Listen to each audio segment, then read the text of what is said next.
So right now we are here with Mr. Joel Comm from the Bad Crypto Podcast, probably the most popular crypto podcast in the world, unless we start taking off to overtake you someday.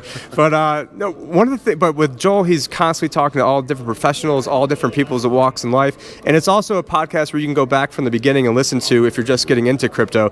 So what's one of the things that if somebody had told you guys back in 2010 or 11 that would basically kind of push you over the edge to get into it sooner? So so the new person that's out there, because about half our audience is super into crypto, the other half is more into gold and precious metals, Peter shifting. So what would you tell that new person that's just heard about Bitcoin for the first time? What would they need to know to maybe help them get over the edge? I heard about Bitcoin back probably around 2013 or so, and because I didn't understand it, I didn't go down the rabbit hole, which is really unusual for me because as a pioneer and early adopter, I'm usually, cool new tech toy. What is this thing? The Fart app. Yeah, the Fart app, right? But there was something about Bitcoin, I didn't understand this concept of mining. What does that mean? Are there like little people inside my computer, ding, ding, ding, ding, mining away? I didn't understand it. And I didn't try to understand it because it just seemed like otherworldly. And it wasn't until early 2017 that I finally started paying attention. And once I understood mining, like, that's why this is awesome. That's what took me down the rabbit hole into conversations with Travis Wright, which, a few months later led us to go, let's take these conversations and share our journey with the rest of the world and invite them down the rabbit hole with us. And that's how Bad Crypto started. And so, the advice is understand the foundation of mining crypto, how Bitcoin is made, why it's important, and how it's decentralized. And then not only do you discover that this rabbit hole goes deep, but the deeper you go, the wider it expands. There's a whole world out there, and crypto is the future. Yeah, originally I was focused a lot on politics. I thought once I got into crypto, I would not have to focus on it anymore. And I realized, there's a lot of politics in crypto as well. What are some of the other things that excite you now? Because you talk with a lot of people all the time. And so maybe some of the new things coming down the pipeline or some, maybe it's whether it's early, getting more adopters out there. What are some of the big things that excite you that are going on in the space that people can look forward to? Yeah, I think adoption is really everything, right? We're still in the early adopter phase. The technology is not at a place where the mainstream would trust it yet, right? It's still complicated to open a wallet. Even if you're opening up on, on Coinbase or something, there's still hoops you have to jump through, and people still need to be educated about how to secure your crypto, even on something as simple as that. And so we need to get to that place. And so I don't know that the technology itself, now as I'm just processing this out loud, is going to be the thing that moves us there. I think it's going to be adoption by governments, by large companies. Once we hear that Amazon is taking Bitcoin or something like that, then that's going to cause people to go, wait, what is this? How do I use this? But, the bottom line is for the end user, not the investor, not the creator, the end user, it's really just about ease of use, right? Take your credit card out, you swipe it or put the chip in. I don't know how that works. I know there's a magnetic stripe. I know the chip's got some data on it, but I don't understand how it works. It just works. And so what we need is technology that just works. And I love when people say, I don't understand crypto. I'm like, well, you probably don't understand the regular banking system either. Otherwise, Henry Ford said if Americans understood the system, there'd be a revolution before the morning. And that was before the Federal Reserve. Yeah. And I guess the last thing I'll leave with is you were a very early adopter to the internet. I think I'd heard one of the shows where you had one of the first first 20,000 websites or something like that. And how would you compare this to the internet, and what's bigger, or how can this play along with the internet? Yeah, I think that was it's a great analogy, because when I finally understood crypto, my immediate connection was, whoa, it's 1995 again.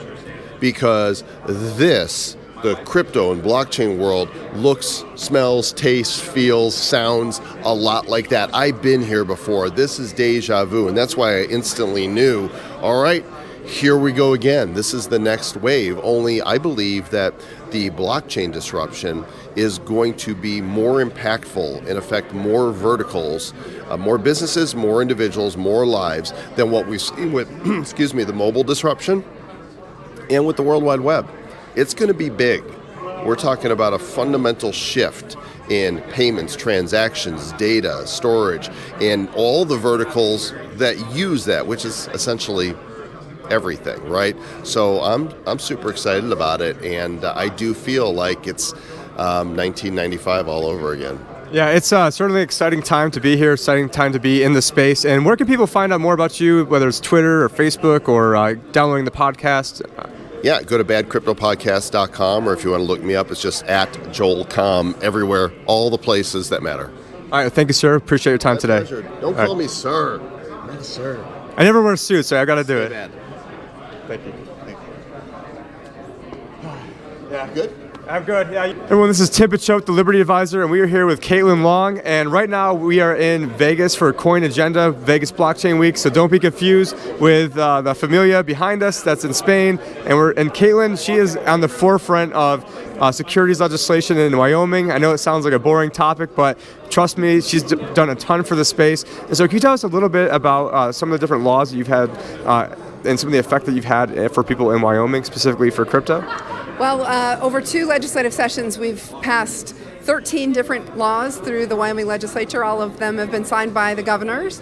And essentially, it creates a welcoming legal environment and takes crypto out of state and local taxes in Wyoming and allows you to know definitively that not just under the blockchain regulation, effectively, but also the legal regulation that you actually own the coins that for which you hold the private key. Yeah, and I'm originally from New York, so I had to move out of there, and then I'm not setting up any LLCs in New York for obvious reasons. But what are some? But now I'm in Arizona; they're also pretty friendly. But what are some of the distinctions between, let's say, Arizona, which is pretty friendly? Because I think it's State Rep Jeff Weniger, I think, is the one responsible for a lot of those laws that he probably just copied from you. But what are some of the differentiations that they have in Wyoming versus, let's say, in Arizona that is pretty friendly? Well, we're very far ahead in Wyoming because of the comprehensive nature of what we enacted. It's really unlikely that another state is going to do as much as Wyoming did, because Wyoming already grabbed the first mover advantage. And it's a heavy lift to do that many pieces of legislation in a short period of time, especially when another state has already grabbed first mover advantage. But the gist is that we've like I said, taken state and local taxes off the table, given absolute clarity on the legal rights and obligations to parties in crypto transactions. So you close off the legal attack vector, right? Crypto exists in a legal gray area, and we're trying to close off that legal attack vector. And so for people who weren't just in the panel and maybe they aren't necessarily sure what you're talking about, basically with the title, let's say a Bitcoin was originally on the Silk Road, or somebody said, hey, that's mine, and through Wyoming, is it my understanding that after 6 months, then that person who's had the title of the Bitcoin, that there's no other further liens that can be made? Is that?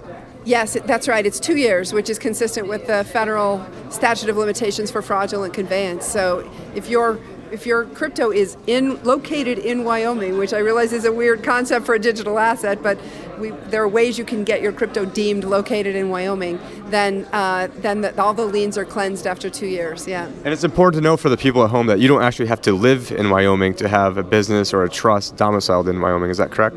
That's right. As you were talking about, Wyoming is a leader in LLCs, limited liability companies. Wyoming is actually where the LLC was created in 1977. So we have this history of real innovation in business areas, and Wyoming has a history of being first in a lot of things as well. Now, you came originally from the traditional world of Morgan Stanley, and so why, let's say someone who just heard about Bitcoin for the first time, maybe they're in the traditional world, the VC world, the private equity world, what would you tell them to maybe get them interested into this, something that maybe they don't understand?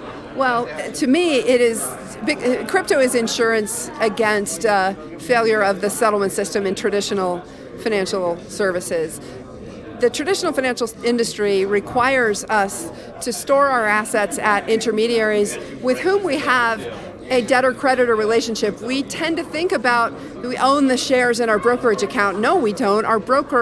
We've lent them to our broker, and our broker owes them back to us. Same thing with the money in our bank accounts. And then they're actually all held, was it the, I forgot, it's the OCC, I forgot the DTCC. Yeah. There are layers within the financial services industry, and every one of those has a debtor-creditor relationship to each other, and the accounting systems get out of whack. So I know if I own a base layer Bitcoin, in other words, I'm not owning it at Coinbase or any of those intermediaries. If I hold my private keys, I know I own that asset and nobody else does. I don't know that with my Apple shares because the bookkeeping systems of Wall Street do not keep accurate track, and the SEC allows for fault tolerance in the settlement system because it is impossible for all the systems to be in sync at any given moment in time, which tells me that is 100% certain that there are more shares that people think they own than there are actual shares issued and outstanding at any given moment in time. I don't want to store my wealth. Like an MF Global with the rehypothecation that went on back with Corzine? Yeah, that's a good example of it. The other, in that case, John Corzine dipped into his customers' personal accounts, which actually what you'll find is that isn't illegal. There's a reason he's not in jail, because you become a general creditor of your broker-dealer when it goes bust. And so it's effectively the same thing. And the Dole Food case is actually the best example of that, where there were 36.7 million shares outstanding. There was a class action lawsuit. All the shareholders had to send in proof that they owned their shares so they could claim the extra consideration.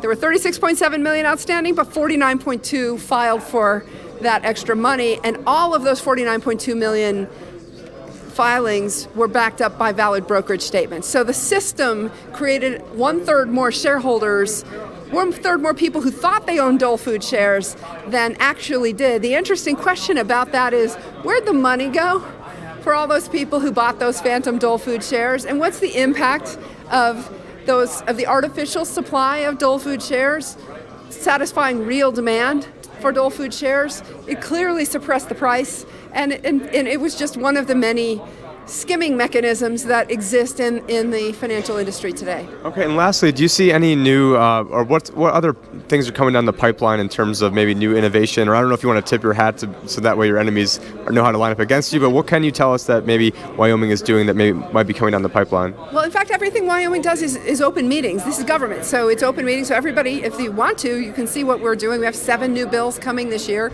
The 2 most interesting ones are controversial. I'm not sure we'll get them through, to be honest, but one of which is that it prevents criminal liability within the state of Wyoming for open source developers. And it's not to say that an open source developer who writes a malicious line of code can't be prosecuted, because if they use it, and it steals something, for example, then of course that's theft, and they can be criminally prosecuted for the theft, but not for having written the line of code. So it's essentially respecting the fact that code is speech. And then the other is a bill that would prohibit judges in Wyoming from compelling a citizen for producing their private key in a court case, civil, criminal, administrative, and that essentially is Wyoming recognizing that private keys really are different than passwords, and that ultimately a judge can compel someone in a divorce case, for example, to sign the assets over, to deliver them, or to sign with a private key to prove that they own the assets, but not require them to reveal the private key in those instances. Those are real, truly protections for the developers in this industry and the people who own crypto in this industry. It's designed to kind of foreclose attack vectors on us. Well, I think that's absolutely huge, and we definitely appreciate your time. Where can people find out more about your work and maybe help get involved? I'm active on Twitter, at @CaitlinLong_, and then Caitlin-Long.com is my blog. I also write for Forbes. All right, thank you very much, Caitlin. Definitely appreciate your time and contributions. Thank you. Everyone, it's Tim Picciott here, and we are here at Coin Agenda with Giovanni Mendez, and he is an expert when it comes to Puerto Rico, Act 20, Act 22. So I'll let Giovanni tell more about this, but this is one of the, people always ask me about different loopholes and tax avoidance strategies. If you've got money and you live in the US, this is one of the best things going on. And I am a financial advisor, and I gotta kind of preface those questions of talk to your own lawyer about this. Well, this is a lawyer that you can talk to about this. So Giovanni, thank you for coming on, and tell us a little bit more about Act 20 and Act 22. Yeah, so Act 2022 are a couple of incentives acts in Puerto Rico. They're actually just changing into something called Act 60. They're being put together into one code, the same as other incentives laws in Puerto Rico. But basically, what we know as Act 22 is the Individual Investors Act, and it gives tax-free treatment to capital gains, interest, and dividends that are sourced to Puerto Rico to people that become Puerto Rico residents.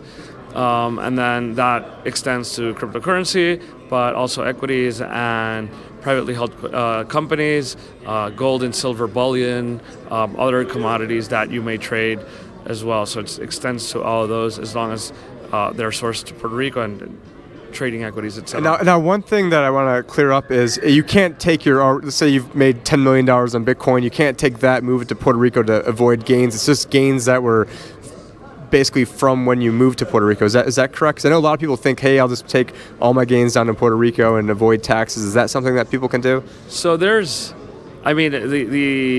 answer to that question is a little broader than that, but there's certain assets that you'll find in the code, like for example marketable securities, that you have to mark-to-market on the date of move to Puerto Rico, and that previously accrued value would be taxed by the U.S., and then any further increase would not be taxed and would be tax-free in Puerto Rico. And then now, to kind of back up, would they have to pay the tax at that moment when they went to Puerto Rico? No, when they sell. Yeah, so they would have to sell. So they take a snapshot when they move. And remember, this is for marketable securities. The treatment. So they have $1 million asset when they move to Puerto Rico. Now it's $2 million. They sell it. Half the gain is attributed to Puerto Rico, half to America. Yeah, exactly. That's the case for again publicly traded securities. Then other assets, privately held companies or other privately held assets have a different treatment. But if you have questions regarding that, you can feel free to reach out to someone like me. Yeah, well, thank you, because because there's a lot that you can do. I help people with charitable trust planning, and basically I'm telling people, hey, if you can convince your significant other to move down to Puerto Rico, that's the only way to not have to give up U.S. citizenship. I know a lot of people in the crypto space, they're actually calling it Puerto Crypto. I think there's probably at least about 150 people who are down there already. You've got Peter Schiff, who hates crypto, and he's down there, and so now he's mad that all the crypto people are not doing the strategy that he's telling everybody else about. But we definitely appreciate your time. Let people know where they can find out more about you and your law firm. Yeah, so you can find our website is www.geo.tax. That's geo.tax, or just give us a call, 787-665-2022. Now, do you have free consultations for people or anything? Yeah, we normally do an initial 20-25 minute call. It's better if they send us an email so we know what their questions are and we can tell them right away, look, this is something for an initial call, or this is a little more complicated, requires an engagement. But yeah, we're happy to answer that first 20-25 minutes to give the general overview. We also have some FAQs that we've just been over years doing this. I have over 300 applications under my belt. We've put together a few of the most commonly asked questions. So people that reach out to us, we email that to them. All right, well, thank you. Appreciate your time today, Giovanni. Great. All right, thank you.